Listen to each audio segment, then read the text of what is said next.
Brevemente, nada más. Por favor. Creo que hay coincidencia en que lo que queremos son mejores condiciones para las personas de la tercera edad. Puede que tenga una buena intención social este proceso, pero vuelvo a insistir en que la banca no es pues la hermanita de la caridad. Los comportamientos de la banca financiera en el país colocan impuestos que para mí este tipo de impuestos son impuestos casi confiscatorios de bienes de las personas de la tercera edad. Si son tan buena gente los bancos, ¿por qué, por ejemplo, no puede hacerse a través del Banco de la Nación y se coloca una tasa preferencial de 2% para las personas de la tercera edad? Estoy absolutamente seguro que ninguna banca privada va a aceptar eso en condiciones ventajosas para la persona de la tercera edad. Esas sí serían acciones innovadoras dentro del sistema financiero, tomando en consideración las condiciones que aquí todo el mundo ha dicho que benefician a las personas de la tercera edad. Gracias. Congresista Quintanilla, por favor. Señor presidente, a mí me preocupa una cosa. En la legislación actual, si la banca quiere darle un crédito hipotecario a una persona mayor, puede hacerlo, es libre. Lo que están aquí es normando la posibilidad de que la banca después, en forma inversa, recupere que fallece la persona. Esa es la diferencia, ¿no es cierto? Y, señor presidente, una cuestión de forma. En la página 2, y digo la página 2 para que puedan seguir todos los colegas, dice opiniones e informaciones recibidas y enumeran 5 instituciones que han opinado, el BCR, los Banques de Seguros, etcétera. Pero no hay la sumilla de contenido de la opinión. Yo creo, digamos, que este dictamen, en mi opinión, debería ser hecho en forma más transparente. Decir, por ejemplo, el Banco Central de Tercera opinó a favor, los Banques de Seguros en contra, el Ministerio de Justicia Humano Dental, ¿en cuál sentido? Porque ciertamente, digamos, es una información insuficiente. Señor presidente, yo soy notario, sí tengo experiencia. Y la vulnerabilidad que tienen las personas mayores es realmente impresionante. Se ven desesperadas porque no tienen recursos y se allanan a cualquier cosa. Entonces, lo que podría ayudar a resolver más bien una protección a ellos es lo que ha sugerido algunos congresistas señalando, ¿por qué no autorizamos que haya un sistema de hipotecas a cargo del Banco de la Nación y se señalen que las tasas de estos préstamos no superen las mínimas del mercado o no sean superiores a las mínimas del mercado? Me pide una introducción el congresista Daniel Salaverry. Gracias, Congresista Salaverry, tiene la introducción. Parece que estuviéramos creando un nuevo sistema para que las personas propietarias de un inmueble puedan hipotecar. Actualmente no hay ningún impedimento para que cualquier persona pueda hipotecar su inmueble. Es cuestión de que el banco evalúe, de acuerdo a los criterios que tienen de edad, de estrato socioeconómico. ¿O usted cree que si va el señor Romero o el señor Graña a solicitar un crédito porque tienen 70 años le van a negar? Es un tema ya de criterio del banco. No estamos creando un nuevo sistema. Lo que plantea este proyecto es que en vez que ese crédito se lo den en un solo desembolso, con lo cual sí correría riesgo esas personas mayores, porque pueden ser sorprendidas por familiares malintencionados que le puedan arrebatar ese dinero o pueden cometer una mala inversión y ahí sí quedarían desprotegidos, se les va a dar de manera mensual durante un periodo de plazo que va a ser pactado entre los propietarios y el banco. Pero no estamos creando un sistema de hipoteca para que acá se diga quién va a supervisar eso, quién los va a proteger. Actualmente cualquier persona de 70 años puede ir a un banco a hipotecar su inmueble. El banco evaluará si la persona va a poder pagar o no la hipoteca. Gracias, señor Quintanilla. Gracias, presidente. Señor presidente, si es que existe la posibilidad de las hipotecas de una persona mayor, ¿por qué no la dejamos ahí? Lo que pasa es de que los bancos en la actualidad a las personas mayores no le quieren dar los préstamos hipotecarios por el riesgo de la edad y por el riesgo que se cuestione la legitimidad de la expresión de la voluntad del contrayente de la deuda. Entonces, señor presidente, este proyecto de ley, si pretende proteger a los adultos, debería poner límites en los cuales se señale que las tasas que se cobren por el préstamo no serán superiores al mínimo del mercado. Porque aquí se está diciendo, digamos, pueden pactar libremente.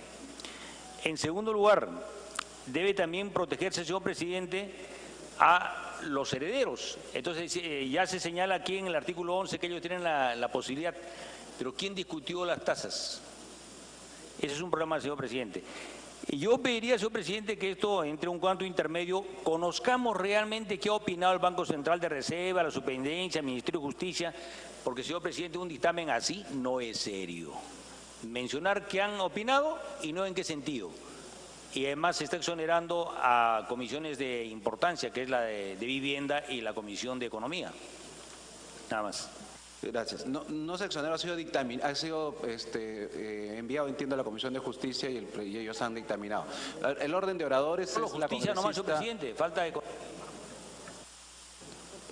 Cuando quieran hablar, pídanme el uso de la palabra, por favor. Tiene la congresista Espinosa, la congresista Montenegro y el congresista García de la UNT. Leche. Presidente, me solicita la congresista Chacón una interrupción. Congresista Chacón, interrupción. Gracias, presidente. Seguimos, creo que en la misma confusión. Como bien ha dicho el congresista Salaverry, aquí nos está creando una hipoteca. Aquí es la misma hipoteca que está regulada, que está normada, solamente que con un tipo de desembolso y pago diferente. Nada más, es exactamente lo mismo, los mismos requisitos, la misma supervisión, es opcional, etcétera, etcétera. La única diferencia es que cuando yo hipoteco mi casa, en vez de darme la plata cash, que de repente ahí sí, siendo una persona de edad, viene el hijo, me la quita, hago una mala inversión, me la dan mensualmente hasta el día que yo fallezca para tener mis gastos cubiertos, por un lado. Y por otro lado, no la pago, porque obviamente se paga con el mismo inmueble, no es el sistema actual que si tú pides el préstamo de una casa y la hipotecas, pagas al contado y vas desgravando la casa. No, acá es al revés. Como esta persona no tiene ingresos, porque ya está jubilada, porque no tiene trabajo, etcétera, etcétera, su colateral es la casa en la cual va a poder seguir viviendo, ¿no? Pero el día que fallezca, el banco obviamente se hará cobro del monto pactado entre ambos. Me preocupa y sigo escuchando, señor presidente, la preocupación por los herederos. O sea, es decir, una persona no puede disponer de sus bienes porque tiene que estar pensando qué le va a dejar de herencia a los hijos. Yo creo, señor presidente, que aquí hay mucha preocupación por el futuro de algunos hijos tal vez que no tengan que hacer, pero la verdad es que creo que aquí la preocupación debe de ser las personas, los adultos mayores o las personas que tienen este mueble. Y si se habla de por qué no le dan préstamos a una persona mayor, a la única señora mayor que yo conozco en los últimos años que le ha dado un préstamo a la suegra de Toledo.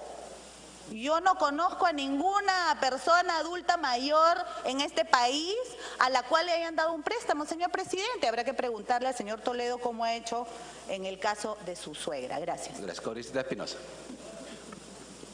Gracias, presidente. Presidente, definitivamente es una propuesta para adultos mayores, que nosotros también, de determinado sector, que tiene propiedades, que puede hipotecarlos. Nos corresponde y efectivamente tenemos que presentar propuestas legislativas para el sector mayoritario, que es el que realmente está reclamando y tendríamos también que discutirlas. Con respecto a este tema, definitivamente es un producto de alta complejidad, que si tienes una propiedad no necesitas de una hipoteca inversa, porque efectivamente si tú puedes hipotecarla y el banco te la acepta, es una operación que ya existe. Pero para mí se me presentan algunas preocupaciones. Una, por ejemplo, señala que tiene la persona que va a hipotecar tiene que demostrar, por un lado, que puede pagar los impuestos, que puede hacer el mantenimiento de la casa, que tiene seguro y que puede cubrir los servicios. Está dentro de la propuesta legislativa. Entonces, y además tienes que tener un seguro de desgravamen. Un seguro de desgravamen no te baja de 500 a $700. Entonces es una cifra que no una persona común y corriente, y mucho menos una persona que está necesitando ese monto, lo va a tener. bueno, la porción de libre disposición que se tiene que respetar, eso por ley, y también me preocupa el tema de cómo se van a realizar las tasaciones. Creo que esto sí debería de estar presente en el momento de garantizar la legislación. Generalmente, cuando ya tú vas avanzando en edad, aumenta el riesgo para cualquier préstamo o para cualquier operación financiera, tanto así que para personas mayores de 65, 70, no hay seguros de salud, estoy hablando, imagínate otro tipo de seguros. El crédito, ¿cómo se va a realizar la tasación? Generalmente se suele hacer en países donde han adoptado este tipo de legislación, por ejemplo, que las tasaciones son al 80%. ¿Cómo va a ser la tasación en el país? Creo que eso es importante porque información precisa te garantiza que no tomes opciones sesgadas, ¿no? Porque yo pienso que me van a dar el 100% del monto de lo que vale mi propiedad, pero generalmente no sucede así, ya estás trabajando sobre la base de un 80 o un 70%. El tema de los requisitos, también hay que garantizar que esté asegurado contra todo tipo de daño, aparte del desgravamen sería otro tipo de seguro, lo cual encarecería el monto de la hipoteca. Y una de las cosas también que está en la propuesta legislativa es que la persona que hipoteca o asume este tipo de hipoteca inversa no puede arrendar si el banco no lo autoriza. Entonces, generalmente las personas mayores, ¿qué hacen? Suelen arrendar o una parte de la casa o habitaciones para garantizar. Lo que yo sí veo bastante alto es el tema de garantizar y puedes demostrar que tienes ingresos, que puedes pagar los impuestos, que puedes pagar que lo tiene que hacer el banco, pero que generalmente si estamos hablando de una persona que tiene necesidades, o sea, es una suma bastante alta para la contraprestación. Estos temas yo creo que sí habría que legislarlos y precisarlos, presidente, porque si los dejamos a discrecionalidad o vacíos, vamos a tener un problema mucho mayor, casi como el caso Orellana, donde veíamos que las personas mayores eran despojadas de su única vivienda. Gracias, presidente. A usted. Tiene la palabra con esta Montenegro. Gracias, señor presidente. Yo creo que este es un proyecto sumamente interesante. Sin embargo, no van a escuchar mi opinión en estos momentos. Yo voy a leer la opinión del señor Julio Velarde, porque obra en nuestro poder la opinión del Banco Central de Reserva del Perú.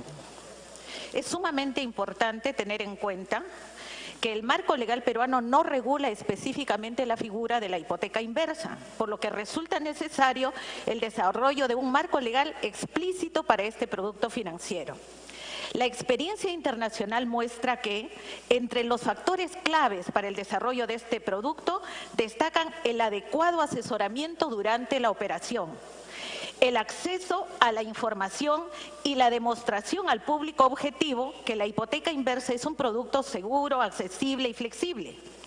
En ese sentido, y siguiendo las mejores prácticas internacionales, sería conveniente que una norma que regule la hipoteca inversa incorpore, ojo con esto, un régimen de transparencia, el suministro de información y asesoramiento reglamentado por la Superintendencia de Banca y Seguros, que se brinde protección al prestatario y sus herederos, especialmente si consideramos la complejidad del producto, así como la existencia de la información asimétrica entre el prestamista y el prestatario.